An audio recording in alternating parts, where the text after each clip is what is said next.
یعنی P S O پیسے ہی نہیں دے رہا اور پیٹرول ہی نہیں دے رہا. جب آپ کے جو وزیر اعظم جو ہے وہ کیئر ٹیکر پرائم منسٹر جب یہ بات کہے کہ وزیر اعظم کا جہاز جو ہے وہ پیرس میں صرف اس لیے رکا تھا کیونکہ 8 گھنٹے بعد اسے ریفیول ہونا ہوتا ہے, تو چنانچہ میں اس وجہ سے کسی پیرس کے ایک اچھے ہوٹل میں جا کر کھانا کھا لیا, ادروائز ریزن اس کی یہ تھی کہ 8 گھنٹے کے بعد ریفیول ہونا ہوتا ہے. اگر وزیر اعظم کے جہاز کے ساتھ یہ حالت ہے اور پاکستان کا جہاز اس قابل نہیں ہے, تو آپ نے پی آئی اے کا ستیاناش کر کیسے دیا؟ اور اس کے اندر آپ یہ دیکھ لیں کہ سارے کے سارے سرکاری طور پہ تقرریاں ہیں ان کی پیپلز پارٹی کی, اور سب سے زیادہ مسلم لیگ نون کی, اور ان کی یونینز آپ دیکھ لیں تو ساری کی ساری بنی ہوئی ہیں نون لیگ کی. اور وہاں پر جو تعیناتی ہو رہی ہے چیئرمین سے لے کر وہاں کے ڈی جی سے لے کر وہاں کے چھوٹے سے لے کر ساری کی ساری تعیناتیاں سرکاری ہیں, اور سرکاری تعیناتی کا مطلب میرٹ کی دھجیاں ہیں, اور میرٹوکریسی کے اوپر کوئی چیز وہاں پر نہیں آتی. چنانچہ جب پیٹرول نہیں ملے گا تو جہاز کی فیولنگ نہیں ہوگی, اور اس کو تو چھوڑ دیجئے کہ جہاز جو ہے وہ اگر اڑ گیا تو اگر خدا نہ خواستہ انسان اگر جہاز اڑ کے کہیں پہنچ گیا تو اس کی قسمت, نہیں تو زیادہ امکان یہ ہے کہ جہاز اڑ جائے گا. اچھا ڈاکٹر صاحب, ہم یہ اسٹیٹ بینک کی جو رپورٹ ہے میں نے جس طرح سے آپ کے ساتھ شیئر کی ناظرین کے ساتھ, یہ رپورٹ کہتی ہے کہ 2024 میں شرح نمو 2 سے 3% کے درمیان رہ سکتی ہے, اور 1 سال بعد معاشی صورتحال میں بہتری کے کچھ ابتدائی آثار نظر آنے لگے. 2024 میں کپاس اور چاول کی پیداوار میں متوقع بحالی سے زراعت میں بہتری آئے گی, اور مختلف جو شعبے ہیں وہ زیادہ مضبوط ہوں گے. یہ اسٹیٹ بینک کی جو رپورٹ ہے یہ سال یہ تو ہمیں بتاتی ہے کہ اس سال تو کوئی بہتری نہیں آئی, لیکن اگلا سال بہتر ہو سکتا ہے 2024 ہمارے لیے. اچھا میر صاحب یہ بتائیے کہ اس ٹائم جو اس وقت آپ نے اس سے پہلے جو بات کر رہے تو ہماری شرح نمو کس پہ جا رہی ہے؟ 0.29 کے اوپر, یعنی 0.29 کے اوپر. 0.29 کے اوپر کیا آپ کا خیال ہے کہ گندم ہماری نہیں ہو رہی, کپاس ہماری نہیں ہو رہی, کیا ہمارے پاس چینی ہمارے ضرورت سے زیادہ نہیں آ رہی؟ یہ سب کچھ ہمارے پاس آ رہا ہے, ہمیں کسی چیز کی قلت نہیں ہے. یقین کیجئے ہمارے پاس انرجی شارٹیج بھی نہیں ہے. آپ حیران ہوں گے کہ میں ایک عجیب بات آپ کے سامنے شیئر کر رہا ہوں کہ ہمارے پاس انرجی شارٹیج بھی نہیں ہے. یہ ساری کی ساری واپڈا اور باقی چیزوں کی اور بہت ساری چیزوں کی جو بےمانیاں کنڈیاں اور تھیفٹ ہے, اس کو اگر میں نکال دوں تو وہ الگ بات ہے. نہ آپ کو گندم کا پرابلم ہے, نہ آپ کو چینی کا پرابلم ہے, نہ آپ کو کھانے کا پرابلم ہے, نہ آپ کو دودھ کا پرابلم ہے.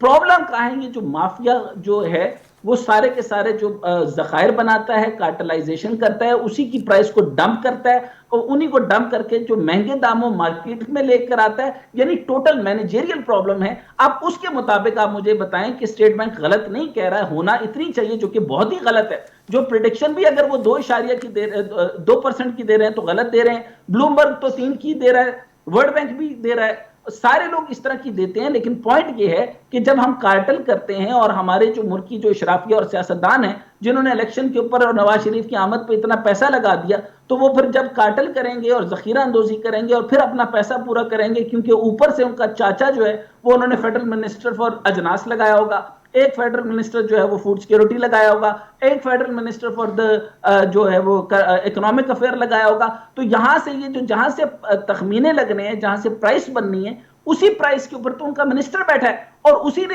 جب وہ پوچھا جائے گا نواز شریف صاحب یا کیئر ٹیکر گورنمنٹ کے, جب ان سے پوچھی جائے گی کہ بھائی یہ تم لوگ کیا کر رہے ہو, تو وہ ان کو جا کر بتائے گا کہ بھائی صاحب آپ کے اوپر ہم نے اتنا خرچہ کیا ہے, ہم نے اگر آپ کے اوپر تقریباً 50 کروڑ لگایا تو ہم نے 2 ارب تو بنانے ہیں نا, تو اگلی دفعہ سیاست ہم نے نہیں کرنی. آپ نے تو 1.5 سال بعد چلے جانا ہے. جیسے میاں صاحب آ بھی گئے تو انشاءاللہ 6 مہینے بعد چلے جائیں گے, کیونکہ ان کی حرکتیں ہی ایسی ہیں. ویسے ہونا ان کے لیے یہ چاہیے کہ تا حیات ان کو وزیر اعظم بنا دینا چاہیے. لیکن fact of the matter is ہم جینیٹکلی کرپٹ ہیں ود اپالوجی, پورے پاکستان کے ساتھ ود اپالوجی.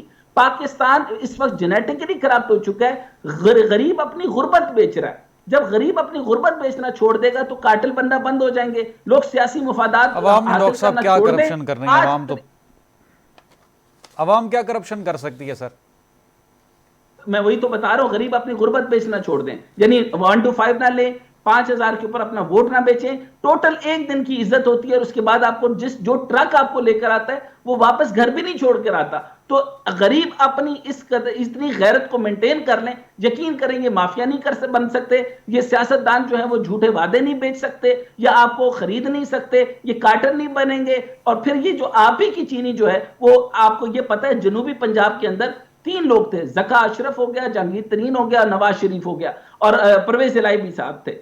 یہ ساروں نے مل کر ان کی آپس میں زبردست عدالتی لڑائیاں چل رہی تھی. جب ان کو پتا چلا کہ ساری کاٹن بیل وہاں سے صاف کر کے گنا لگانا ہے اور اس کے اوپر پروفٹ جو ہے وہ 100% نہیں 500% سے بھی زیادہ ہونا ہے, اور گنا آپ کو تیزی سے پروفٹ دیتا ہے, اور یاد رکھیے ہر گنے کی فصل کے ساتھ ایک شراب کی فیکٹری لگتی ہے, اور پروفٹ آپ ذرا اس کو کیلکولیٹ کر لیجئے. جب یہاں پر یہ بات طے ہو گئی تو یہ سارا مافیا ایک ہو گئی, ان کی آپس کی لڑائیاں ختم ہو گئی. آج زکا اشرف جو ہے وہ چیئرمین بن گیا, پرویز الہی صرف اور صرف سیاسی طور پہ تننے گئے ہیں, واپس آئیں گے تو ان کا بزنس جو ہے وہ $82 بلین سے اوپر چلا جائے گا. تو مسئلہ کوئی نہیں ہے. آج جو ملاقات ہوئی ہے چائنا میں, China Pakistan business network کا جو ورکنگ ڈنر تھا, پاکستان کے نگران وزیر تجارت گوہر اعجاز صاحب اس میں شریک ہوئے ہیں. Pakistan embassy trade and commerce wing کی دعوت پر چین کے 250 صنعت کار اس میں جو ڈنر میں شرکت انہوں نے کی ہے. سی پیک اور دیگر جو ہمارے مشترکہ پروجیکٹس ہیں چائنا کے ساتھ, اس پر تبادلہ خیال کیا ہے. آج کے اس میٹنگ کو یا ڈنر کو کس طرح سے دیکھتے ہیں آپ, پاک چین ریلیشنز کے حوالے سے بھی, اور جو وینچرز ہمارے چائنا کے ساتھ چل رہے ہیں اکنامک ریلیٹڈ, ان پر کیا اثرات ہو سکتے ہیں؟ اچھا دیکھیے, اس ٹائم تک صرف $42 بلین جو ہے وہ آپ کے سی پیک پہ خرچ ہوا, لیکن آپ کی جو ہے وہ عدم توجہ کی وجہ سے وہ چاہتے تھے کہ چیلی فارم صرف ایک لگا تھا, اس کی طرح بوستان ہو گیا, آپ کا رشکئی ہو گیا, آپ کے باقی جو اسمال SEZs تھے ان کو ڈیولپ ہونا چاہیے تھا. اور اس کے اندر میں بھی ایک زمانے میں شامل تھا, اور میں نے یہ کہا تھا کہ کمپلیٹ ٹیکس ہالیڈے کر دے, یعنی آپ اس کے اندر ٹیکس فری زونز کر دیں تاکہ لوگ جو ہیں وہ کاروباری لوگ جو ہیں وہ اس کے اوپر اپنا کاروبار کریں. تو ابھی انہوں نے گوہر اعجاز صاحب نے ان ریئلسٹک نمبرز کے ساتھ جو بات بتائی ہے, اور میں پہلے آپ کو یہ بتانا چاہوں کہ آپ کی انرجی کے سیکٹر میں بہت سارے چائنیز یہاں پر آئے تھے, اور آپ کے ہی پی ٹی وی کے اوپر بیٹھ کے پچھلے دنوں میں بہت سارے ایسے لوگ تھے کہ وہ یہ باتیں کر رہے تھے کہ چینی جو ہیں وہ بہت ہی سستی اور گھٹیا اشیاء بھیجتے ہیں, اور اسی طریقے سے انہوں نے ایک زمانے کے اندر ان کو جو ہے وہ 50-50 کے اوپر لے کر آئے تھے. ان کو کہا کہ آپ کا پروڈکٹ ٹھیک نہیں ہے. اندر خانے حالت یہ ہے کہ ان کے ساتھ جو ہے وہ ان کے ٹوٹل, یہ میں ایک کیس آپ کے ساتھ شیئر کر رہا ہوں کہ فائبر آپٹکس کی ایک کمپنی تھی جس کے اوپر ریلوے نے ان سے کرپشن کا اوپر انہوں کے ٹوٹل میگنیچیوڈ کے اوپر ان سے رشوت مانگی تھی جو کہ بنتی تھی $2 ارب. انہوں نے کہا کہ ہمارا ٹوٹل بزنس تو یہاں پر نہیں ہے, آپ ہمارے چائنیز بزنس کو بھی ڈال کر آپ ہم سے یہ رشوت مانگ رہے ہیں تاکہ ہماری آپٹک فائبر جو ہے وہ اس کی بڈ کے مطابق یہاں پر آپ کو مل جائے. تو پاکستان میں طریقہ کار حضرت یہ ہے کہ SIFC کو چلنے دیں, گوہر اعجاز صاحب اور باقی لوگ جو جا کر کے یہ ٹائم پورا کر رہے ہیں. میں نے پہلے یہ کہا تھا کہ انٹرم گورنمنٹ چائنا جو جا رہی ہے یہ ہمارے تعلقات اور خراب کرے گی.